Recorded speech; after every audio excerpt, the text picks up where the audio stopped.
मंचावरती भरपूर वक्त्यांनी आपले विचार मांडले, आपली मतं व्यक्त केली. खरं तर मुक्ता साळवे आपल्या निबंधात म्हणतात, जाती धर्माला त्या विरोध करतात, परंतु आजचा हा समाज जाती धर्मातच अडकलेला आहे. जाती धर्मालाच चिटकून हा समाज बसलेला आहे. मैं आप सबको बताना चाहती हूँ कि आज का भारत का युवा अरे इतना वीर है कि मंदिर मस्जिद के लिए खून तक बहा सकता है, लेकिन कायर इतना है कि जो रोजगारों के मुद्दों पर सवाल तक नहीं उठाता.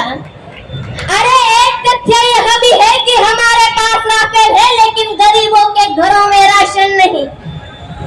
गांव और शहर की बेटियां अपना नाम रोशन करने के लिए, खेल के माध्यम से अपना नाम रोशन करने के लिए अखबारों में आना चाहती है, लेकिन सुनने में आती है उनकी सिसकियां. अरे मणिपुर की घटना को देखा जाए तो मुझे दुखद शब्दों में कहना पड़ता है कि दुनिया में भारत ऐसा अकेला देश है जिस देश में मिट्टी की बनी हुई औरत को कपड़े पहनाकर देवी कहा जाता है, नमन किया जाता है, और जिंदा औरत को निवस्त कर सड़कों पर घुमाया जाता है. क्या अभी भी लगता है हम स्वतंत्र हैं? खरं तर अण्णाभाऊ म्हणाले होते, जग बदल घालून घावं, सांगून गेले मजगी मरावं.